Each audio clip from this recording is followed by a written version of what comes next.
Hi everyone, welcome to NCERT NEET Adda 24/7। मेरा नाम है Bharti and I am your biology educator. और आज मैं आप लोगों के लिए एक वीडियो लेके आई हूँ जिसकी शायद हर बच्चे को नीड है।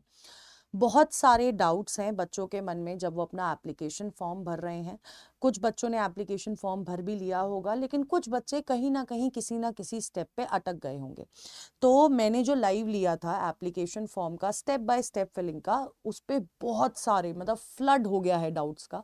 और बहुत सारे क्वेश्चंस हैं बच्चों के मन में, तो वो मैं आपको सॉर्ट करना चाहती हूँ, इसलिए ये वीडियो है। तो अगर आपको कोई डाउट नहीं भी है तो भी मैं चाहती हूँ आप ये वीडियो देखो कि कहीं आप गलती से कोई गलती ना कर दो, है ना, क्योंकि एप्लीकेशन फॉर्म में हम गलती मतलब नहीं होनी चाहिए। हमें करेक्शन विंडो का क्या कहते हैं, वेट नहीं करना चाहिए, क्योंकि पैनिक क्रिएट होता है। पैनिक क्रिएट होगा तो जो 2-4 दिन आपके होंगे बेटा जी, उसमें आप पढ़ नहीं पाओगे, है ना। तो पढ़ना है हमें, सबसे इंपॉर्टेंट चीज ये है ना, पैनिक में नहीं बैठना है। ठीक है, तो चलो सबसे पहले तो सबसे इंपॉर्टेंट एक क्वेश्चन जो है that is ma'am, present address certificate में क्या क्या अपलोड करना है। बेटा आप अपना रेंट एग्रीमेंट, आप अपना लाइट बिल, ये सब अपलोड कर दे सकते हो, और आपको प्रेजेंट एड्रेस और परमानेंट एड्रेस का एक ही पीडीएफ बनाना है और वो अपलोड करना है। दो अलग अलग पीडीएफ अपलोड नहीं होंगे। ठीक है, एड्रेस प्रूफ मैं आपको बता चुकी हूँ। 10+2 की यस आपकी डिजी लॉकर वाली, क्योंकि इसमें आपको बस अपलोड करना है, तो आपकी वो वाली मार्कशीट भी आप अपलोड कर सकते हो। ठीक है, ma'am application form caste mistake करी ma'am, general category replacement OBC so change when NEET verification. सबसे पहले जितना मुझे समझ आ रहा है, आप पूछना चाहते हो कि आपने क्या कहते हैं, अपना कास्ट अलग भर दिया है। तो बेटा आप देखो, अब करेक्शन विंडो में अगर ये चेंज करने के लिए आएगा तो आप चेंज कर लीजिएगा, वरना आपने जो कास्ट भरी है, अगर आपने जनरल भरी है तो आप एज इट इज जनरल ही जाओगे। बट आपके पास एक इंपॉर्टेंट मौका रहेगा। मौका क्या रहेगा कि आप जब अपना काउंसलिंग के लिए जाओगे, स्टेट की काउंसलिंग में आप अपनी कैटेगरी चेंज कर सकते हो। आप एमसीसी काउंसलिंग में कैटेगरी चेंज करने का ऑप्शन नहीं आएगा, आपकी स्टेट काउंसलिंग में कैटेगरी चेंज करने का ऑप्शन आ गया है। मैम के आधार कार्ड 10th एंड 12th की मार्कशीट क्या डायरेक्ट डिजी लॉकर, हाँ आप दे सकते हैं, आपको वो स्कैन करके आपको डालना है। ठीक है ma'am, name format is there and in my Aadhaar surname is after the name. देखो आपको आपको अपनी 10th की मार्कशीट में जो आपने भरा हुआ है डिटेल्स, वो आपको भरनी है। दूसरी इंपॉर्टेंट चीज, आपको डुअल नेम सर्टिफिकेट बनवाना पड़ेगा ड्यूरिंग योर काउंसलिंग। अभी कोई इशू नहीं आएगा, आपको डुअल नेम सर्टिफिकेट बनाना पड़ेगा। एफिडेविट आराम से बन जाता है नोटरी पे जाके कि ये भी मैं हूं और ये भी मैं हूं, है ना, क्योंकि वो डिफरेंस जरूर क्रिएट करता है। मोड ऑफ प्रिपरेशन, जहां से एक बच्चे ने पूछा है मोड ऑफ प्रिपरेशन क्या करना है, तो जहां से आप जैसे प्रिपेयर कर रहे हो आप कुछ भी भर दोगे, उससे कोई फर्क नहीं पड़ेगा। ठीक है, पासपोर्ट साइज फोटो में डेट एंड नेम भी लिखवाना है। बेटा आप लिखवा लोगे तो बहुत अच्छी बात है, नहीं भी लिखवाओगे तो भी कोई बात नहीं है, लेकिन आपकी फोटो जो है वो रीसेंट होनी चाहिए। ठीक है, मैम ये फोटो मेरा 2025 का है, वही डाल सकती हूँ। आरुषि डाल दो, लेकिन अगर कोई चेंजेस आए हैं, मेजर चेंजेस, तो मत डालना प्लीज। ट्राई मतलब एक फोटो खिंचवाने में क्या जाता है, क्योंकि फोटो आपको एंड तक आपके पास होना चाहिए। ठीक है, ठीक है। नेक्स्ट, क्या स्टेट में ओबीसी में है और सेंटर में ओबीसी में नहीं है, तो जनरल भरेंगे या ओबीसी? आपको अपने नीट के एप्लीकेशन फॉर्म में आपको जनरल भरना है। अगर आप स्टेट में ओबीसी में है, जब आपकी स्टेट काउंसलिंग आएगी तो वहां पर आपके पास कैटेगरी का ऑप्शन आएगा, तब आप ओबीसी भरेंगे, लेकिन अभी आपको जनरल ही भरना है। ठीक है, जिन बच्चों की 12th हो चुकी है तो 12th की मार्कशीट भी अपलोड होगी, जिन बच्चों की 12th नहीं हुई है 12th की मार्कशीट नहीं अपलोड हो रही है। ठीक है, अपार आईडी अनिवार्य है क्या? नहीं, अपार आईडी अनिवार्य नहीं है। जब मैंने फॉर्म भरा था, अगर मैंने उस पर नो क्लिक किया उसके बाद उन्होंने मुझसे कुछ नहीं बोला। ठीक है, लास्ट डेट March 8 है। ओके, फोटोग्राफ ऐड करने में बहुत सारे लोगों को लाइव फोटोग्राफ में बहुत ज़्यादा प्रॉब्लम्स आ रही होगी, तो बेटा मैं आपको ये बताना चाहती हूँ, देखो लाइव फोटोग्राफ्स आपका ना, जब आपने वो फॉर्मेट आप जब भर रहे होंगे तो वहां पर ऊपर स्कैनर है।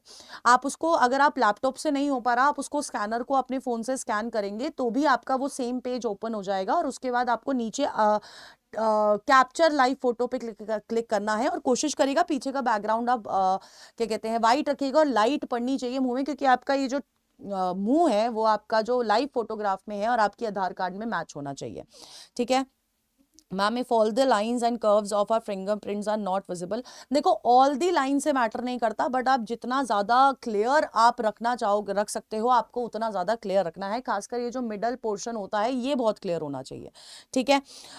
मैम मैंने स्टूडियो से फोटोशूट करवाई है, क्या इस फोटो को अपलोड नहीं कर पाऊंगा क्या मैं? ओहो, आपने स्टूडियो से फोटोशूट कराई है बेटा, आप इस फोटो को अपलोड करेंगे, एट दी एंड आपको एक पासपोर्ट साइज फोटो अपलोड करनी है। Ma'am in my Aadhaar card name of father is there and in class 10 certificate is not there. नहीं, ऐसा कुछ भी नहीं है। अगर 10th की सर्टिफिकेट में आपके पापा का नाम नहीं है, it's not an issue. Aadhaar card में है उतना भी काम चल जाएगा, बस फिर आप आधार कार्ड वाला नाम एज इट इज अपने फॉर्म में भरिएगा। Ma'am please make a video on EWS certificate of state and central and tell me now I have state EWS certificate, can I put that और I can put general and use proper certificate while counselling. देखो आप दोनों चीज कर सकते हो, but अगर आप ओवरऑल ईडब्ल्यूएस में आ रहे हो ना सेंट्रल वाला, तो आप प्लीज अप्लाई कर दो, क्योंकि फिर आपका एमसीसी में भी आपके पास ईडब्ल्यूएस का कोटा रहेगा during counselling.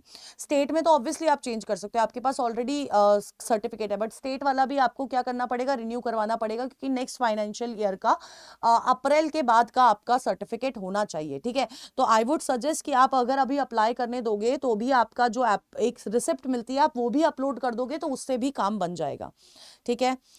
Ma'am please tell me class 10 certificate कौन सा है, डेट ऑफ बर्थ और anything else, it's a request. Adiba class 10th का सर्टिफिकेट आपका मार्कशीट है, मार्कशीट, और पहले जो बच्चे पुराने होंगे उनका ना एक पासिंग सर्टिफिकेट आता था और एक मार्कशीट अलग होती थी, लेकिन अब आपका ना आता है मार्कशीट कम सर्टिफिकेट, ऐसे करके लिखा होता है, आपकी मार्कशीट ही अपलोड होनी है, तो आपको वही अपलोड करना है, वही आपका 10th मतलब आपका डेट ऑफ बर्थ का प्रूफ भी वही है, ठीक है। तो ये मेरी जितनी भी लाइव मैंने इस चैनल पे ली थी, वो आपके पास ये सारी की सारे जितने भी क्वेश्चंस थे मैंने सारे के सारे उसमें आंसर कर दिए हैं बेटा जी इसमें। दूसरी इंपॉर्टेंट चीज़ है, अगर आपको फिर भी कोई डाउट रह जाता है, आपको लाइव डाउट पूछना है, तो आप हमारा एक और चैनल है डॉक्टर्स अड्डा 247, आप उस पर आ जाइए। आज शाम को 5 बजे मैं लाइव लेने वाली हूँ और इसी डाउट सेशन के रिगार्डिंग ही लाइव लेने वाली हूँ। अब दूसरी इंपॉर्टेंट चीज़ ये है बेटा जी, आप नीट की प्रिपरेशन कर रहे हैं, तो इस समय बहुत ज़्यादा रिक्वायरमेंट है टेस्ट सीरीज का, टेस्ट सीरीज आपको लगानी चाहिए, है ना, क्योंकि टेस्ट सीरीज नहीं लगाओगे तो गलतियां नहीं पता चलेंगी, गलतियां नहीं पता चलेंगी तो बेटा जी आप ठीक कैसे कैसे करोगे, है ना, मार्क्स कैसे बढ़ेंगे। तो आपका जिस तरह का 2025 का पेपर आया था, सिमिलर पैटर्न में आपको एनबीटीएस प्रो मिल रहा है, इसमें आपको टोटल 55 टेस्ट है ना, टोटल 55 टेस्ट है, आपको ओएमआर भी मिल रही है और एक आपको पूरी बुक मिल रही है which is a rank booster kit.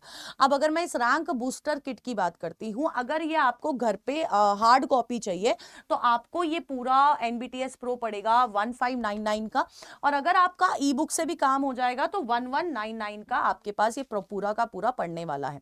अब आप पूछोगे मैम रैंक बूस्टर किट में क्या है, तो बेटा रैंक बूस्टर किट में आपको ना 4 बायो की, 4 फिजिक्स की, 4 केमिस्ट्री की बुक मिल रही है। हर एक बुक में चैप्टर वाइज, जैसे फॉर एग्जांपल एक प्रॉपर बुक है डेडिकेटेड है किसके लिए, आपके अजर्शन रीजन के लिए, चैप्टर वाइज। एक बुक है पूरा स्टेटमेंट बेस के लिए चैप्टर वाइज, एक बुक है पूरा मैच द फॉलोइंग के लिए चैप्टर वाइज, और एक बुक है बेटा जी आपका chapter wise for the fill in the blanks.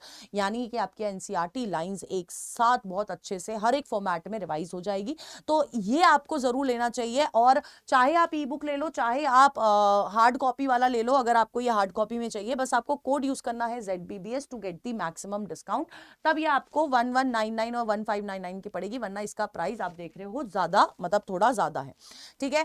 तो ये आपको ले लेना चाहिए। प्लस अगर कोई भी डाउट अभी रह जाता है तो do let me know in the comment box, ज्यादा डाउट होंगे तो I will make another video, और नहीं तो शाम को 5 बजे डॉक्टर अड्डा पे आप मिल सकते हैं। Till then tata bye bye, take care and all the best.